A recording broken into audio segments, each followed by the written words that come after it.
जय हिंद साथियों, मैं आदेश आप सभी का आपके अपने परिवार राही आदि क्लासेस में स्वागत करता हूं। तो आप सभी पूर्ण रूप से सहयोग दीजिएगा, साथ दीजिएगा, क्लास को लाइक कीजिएगा, शेयर कीजिएगा और कमेंट भी कीजिएगा। और नए हों तो आप चैनल को सब्सक्राइब भी कीजिएगा।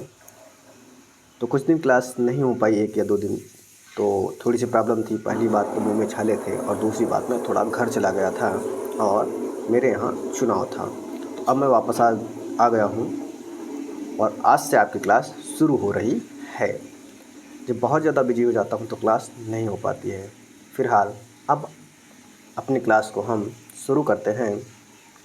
आज का हमारा पहला क्वेश्चन है कि नीचे 4-4 शब्दों के समूह दिए गए हैं। प्रत्येक में 3-3 शब्द पर्यायवाची हैं, बाकी एक से भिन्न है, तो उसे बतलाइए। तो यहाँ पर 3 एक प्रकार से समानार्थी होंगे, पर्यायवाची होगा, और एक अन्य यहाँ पर भिन्न होगा। तो वही हमें देखना है। परलोक, स्वर्गादि, अन्य लोग, अन्य लोक, अन्य आदमी। तो यहाँ पर जो भिन्न है वह है इन चारों विकल्पों में से अन्य आदमी। क्या हो जाएगा? अन्य आदमी हमारा सही उत्तर हो जाएगा। आगे चलते हैं अगले क्वेश्चन पे। तो अगला क्वेश्चन है हमारा विकर्षण का विलोम शब्द है। क्या? कि विकर्षण का विलोम शब्द है घर्षण, आकर्षण, समर्पण या तर्पण। तो विकर्षण का जो विलोम होता है वह होता है आकर्षण। क्या हो जाएगा? आकर्षण हमारा सही उत्तर हो जाएगा। अगला क्वेश्चन है कि निम्नलिखित शब्द के लिए 4 विलोम शब्द दिए गए हैं। उपयुक्त शब्द का चयन करें। तिमिर का विलोम शब्द हमें बताना है। तो तिमिर का विलोम क्या होगा? प्रकाश, शीतल, सात्विक, रश्मि।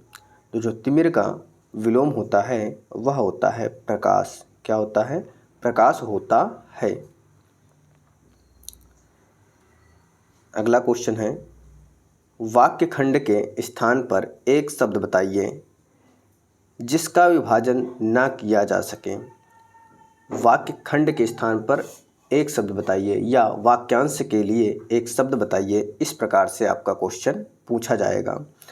तो यहाँ पर क्वेश्चन क्या है? जिसका विभाजन ना किया जा सके उसे क्या कहेंगे? अखंडित, अविभाज्य, अविभक्त या अखंड। तो उसे अविभाज्य कहेंगे। क्या? अविभाज्य कहेंगे। तो राइट उत्तर हमारा ऑप्शन दूसरा हो जाएगा।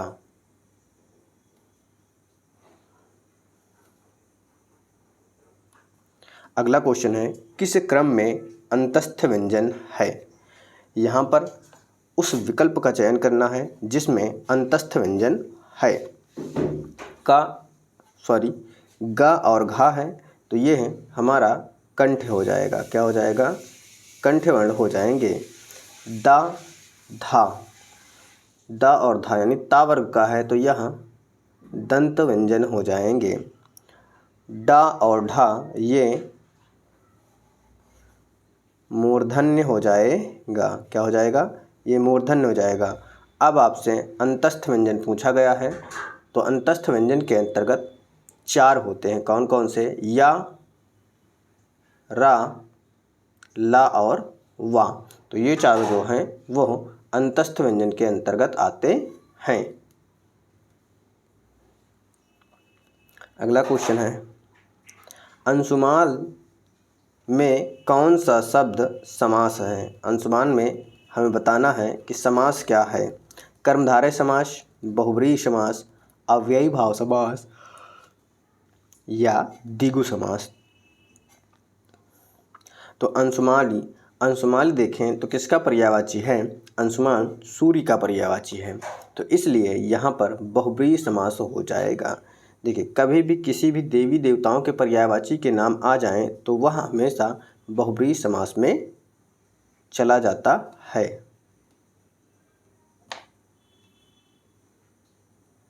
अगला क्वेश्चन है किस वाक्य में आकर्मक क्रिया है। हमें बताना है कि कौन से वाक्य में आकर्मक क्रिया है।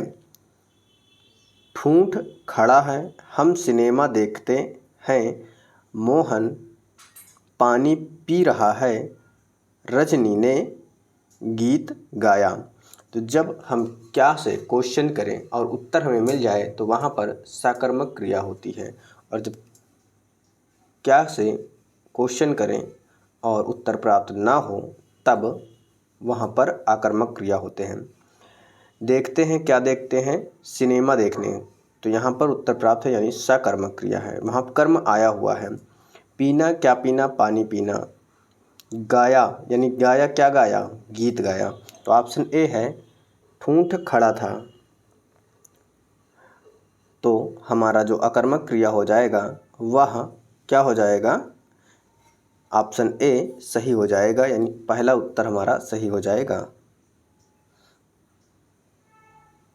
अगला क्वेश्चन है, किस शब्द में सम उपसर्ग लगा हुआ है। यहाँ पर देखना है कि सम उपसर्ग किस शब्द में लगा है। उपसर्ग क्या होता है, वह एक शब्दांश होता है, लेकिन जो उपसर्ग होता है वह किसी भी शब्द के पहले जुड़ता है, और ठीक उसी के विपरीत प्रत्यय भी एक शब्दांश होता है, लेकिन प्रत्यय क्या होता है कि शब्द के बाद में जुड़ता है। उपसर्ग पूछा गया है इसलिए उपसर्ग पहले जुड़ेगा।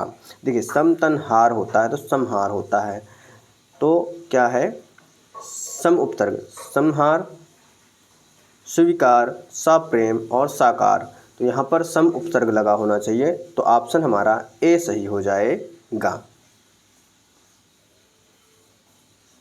अब आते हैं अगले क्वेश्चन पे। तो अगला क्वेश्चन है, यद्यपि में कौन सी संधि है। यद्यपि शब्द में हमें संधि बताना है, यण संधि, व्यंजन संधि, विसर्ग संधि या दीर्घ संधि। यद्यपि, तो मैंने आपको ट्रिक बताई थी क्या, कि जब किसी भी शब्द का दूसरा या तीसरा वर्ण अधूरा हो, क्या दूसरा या तीसरा वर्ण अधूरा हो, और उसके तुरंत बाद यानी अधूरे वर्ण के तुरंत बाद अगर अंतस्थ व्यंजन आएगा तो वहाँ पर क्या हो जाएगा, यण संधि हमारा सही उत्तर हो जाएगा। क्या हो जाएगा, यण संधि हमारा सही उत्तर हो जाता है। और अगर हम यद्यपि का संधि विच्छेद करें तो क्या होगा, यदि धन अपि हो जाएगा। क्या, यदि धन अपि हो जाएगा। अब आते हैं अगले क्वेश्चन पे। तो अगला क्वेश्चन है हमारा कि अपना हाथ जगन्नाथ, क्या अपना हाथ जगन्नाथ लोकोक्ति का सही अर्थ है। ईश्वर से साक्षात्कार करना, ईश्वर के समक्ष हाथ फैलाना, अपना काम स्वयं द्वारा ही संपन्न उचित होता है, यानी अपना काम अपने द्वारा ही संपन्न कर लिया जाए। अपने हाथ में ईश्वर की मूर्ति देखना, क्या अपने हाथ में ईश्वर की मूर्ति देखना। तो क्या हो जाएगा, अपना हाथ जगन्नाथ, अपना काम स्वयं द्वारा ही संपन्न करना उचित होता है। तो राइट आंसर हमारा ऑप्शन तीसरा सही हो जाएगा। अगला क्वेश्चन है कि दिए गए विकल्पों में से सही वाक्य का चयन करें। तलवार एक उपयोगी शस्त्र है, तलवार एक उपयोगी शास्त्र है, तलवार एक उपयोगी फौलाद है, तलवार एक उपयोगी अस्त्र है। तो यहाँ पर क्या हो जाएगा, तलवार एक शस्त्र होता है। क्या होता है, तलवार एक शस्त्र होता है, और शस्त्र क्या होता है कि जिसको हम अपने हाथ में पकड़ कर किसी से युद्ध करें, किसी को मार सकें। और शस्त्र क्या होता है कि कोई भी वस्तु को हम फेंक कर मार सकें। आगे देखते हैं, अगला क्वेश्चन है, इनमें से कौन सा तत्सम शब्द नहीं है। हमें यहाँ पर चयन करना है कि कौन सा शब्द है जो तत्सम शब्द नहीं है। दधि, उष्ठ, चक्षु, श्रृंगार।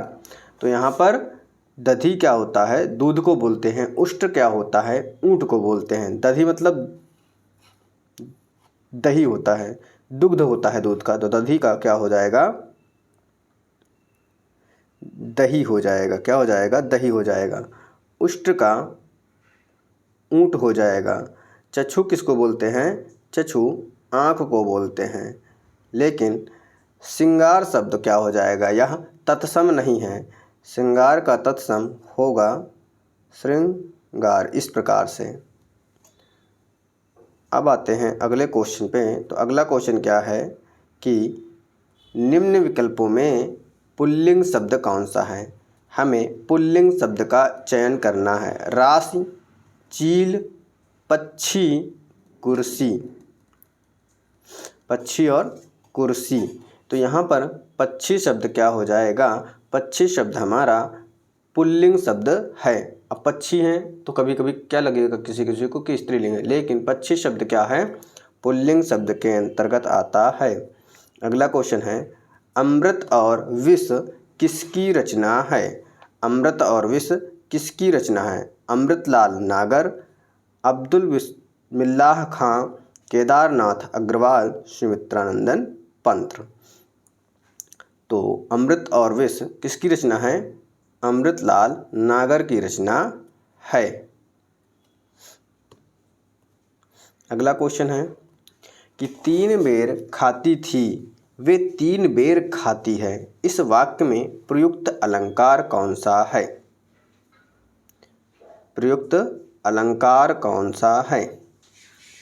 3 बेर खाती थी वे 3 बेर खाती है। तो यहाँ पर देखें क्या कि 3 शब्द 2 बार आया है।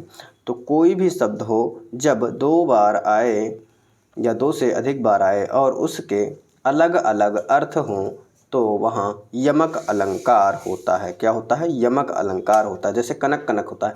कनक कनक एक ही शब्द है लेकिन दोनों का अर्थ अलग अलग होता है। ठीक उसी प्रकार 3 बेर खाती थी यानी 3 टाइम वो खाना खाती थी।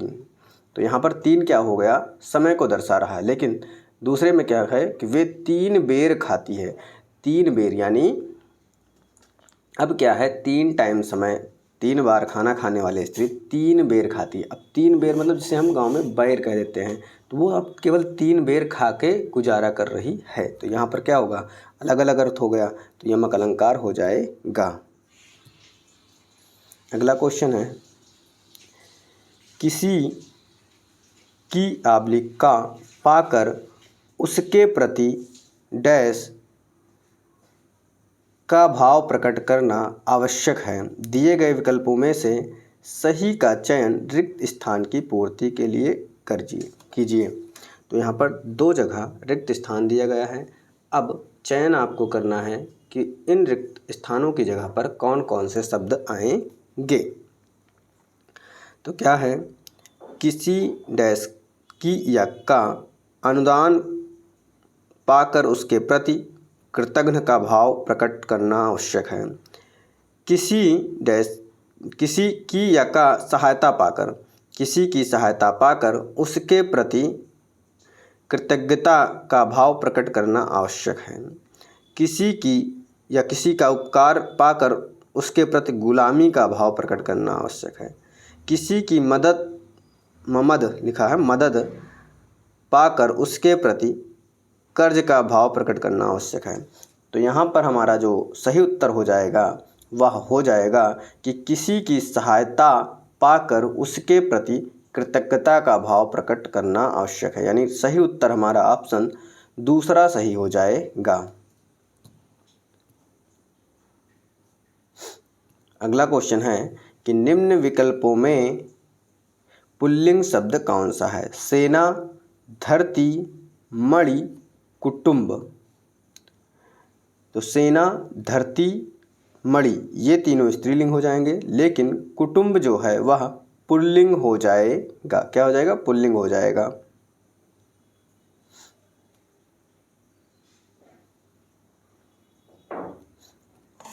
अगला है, इन वाक्यों को सही क्रम में लगाएं। यहाँ पर 4 विकल्प हैं, 4 वाक्य हैं। इनमें से हमको सही लगाना है, यानी कौन सा वाक्य किस क्रम पे लगाया जाए कि पूरा सही हो जाए।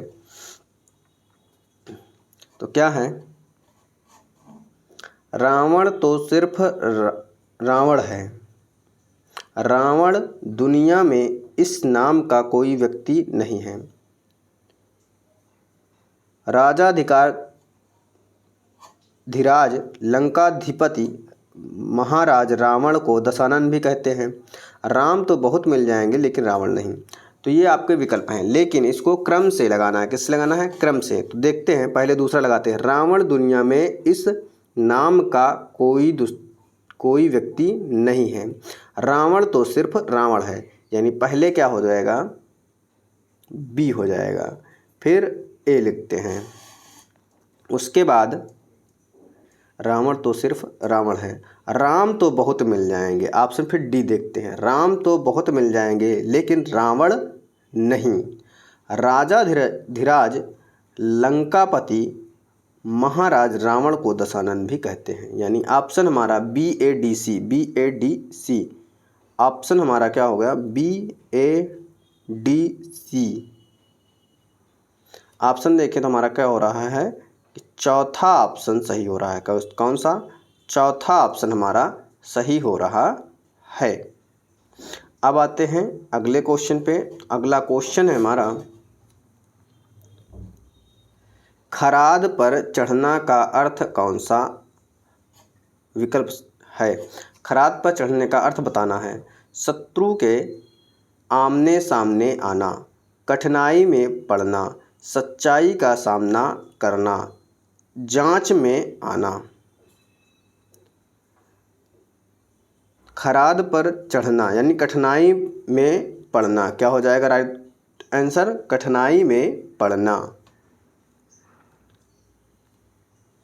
अगला क्वेश्चन है, किस रस का स्थायी भाव निर्वेद होता है? अब यहाँ पर स्थायी भाव पूछा गया है। अब आपको रस और उसके स्थायी भाव याद होने चाहिए। 8 रस हैं भरत मुनि के अनुसार, बाकी 10 रस हैं जो आपको किसी न किसी पेपर में कभी कभी पूछ लेता है, रस और उसके स्थायी भाव को। भक्ति रस, शांत रस, वात्सल रस, श्रृंगार रस। तो शांत रस का स्थायी भाव निर्वेद होता है, ये बहुत बार पूछा भी गया है। अब आते हैं अगले क्वेश्चन पे। तो अगला क्वेश्चन है, उपमेय पर उपमान का अभेद आरोप होने पर होता है। उपमेय पर उपमान का अभेद आरोप होने पर होता है। उपमा अलंकार, रूपक अलंकार, श्लेष अलंकार या उत्प्रेक्षा अलंकार। तो क्या है? उपमेय पर उपमान का अभेद आरोप होता है। रूपक अलंकार हमारा सही उत्तर हो जाएगा। अगला क्वेश्चन है कि किसी भी छंद किसमें विभक्त रहता है? कोई भी छंद, क्या लिखा है? कोई भी छंद किसमें विभक्त रहता है? चरणों में, यति में, उपर्युक्त दोनों में, इनमें से कोई नहीं। तो सही उत्तर क्या होगा कि चरणों में भी विभक्त रहता है। क्या? चरणों में विभक्त रहता है, लेकिन यति में भी विभक्त रहता है, क्योंकि जब हम चरण पढ़ते हैं तो यति लेते हैं, यानी विराम लेते हैं। जहाँ पर रुकते हैं उसे विराम कहते हैं। तो क्या है? उपर्युक्त तो हमारा दोनों सही हो जाएगा। क्या हो जाएगा? उपर्युक्त दोनों उत्तर सही हो जाएगा। ये रहा आपका अगला क्वेश्चन। तो अगला क्वेश्चन क्या कह रहा है? डॉक्टर राम कुमार वर्मा किसके लिए प्रसिद्ध हैं? अब डॉक्टर राम कुमार जो वर्मा हैं वो किसके लिए प्रसिद्ध हैं? उनकी रचनाएं हैं, उपन्यास हैं, कहानी है, निबंध है, एकांकी, यानी वो बहुत ज़्यादा किस चीज़ के लिए फेमस हैं? तो वो एकांकी के लिए बहुत फेमस है। किसके लिए? डॉक्टर राम कुमार वर्मा जो हैं वो, उनकी जो एकांकी हैं बहुत ही अच्छी हैं, तो उनके लिए वो फेमस हैं। अब आते हैं अगले क्वेश्चन पे। तो ये रहा हमारा आज का अगला क्वेश्चन और लास्ट क्वेश्चन। क्या है? पुष्प की अभिलाषा कविता के रचनाकार कौन हैं? अब पुष्प की अभिलाषा किसकी रचना है और यह एक कविता है, इसके रचनाकार कौन हैं? रामचंद्र शुक्ल, निराला, माखनलाल चतुर्वेदी या दिनकर। तो यह कविता है माखनलाल चतुर्वेदी जी की। किसकी है? माखनलाल चतुर्वेदी जी की रचना है। तो उम्मीद है आपको क्लास पसंद आई होगी। बस आप सभी से एक ही रिक्वेस्ट रहता है या रहती है कि हमेशा आप सभी अधिक से अधिक सहयोग करें। तो आज की क्लास को यहीं पे समाप्त किया जाता है। आप सभी का इस क्लास में जुड़ने के लिए बहुत बहुत धन्यवाद।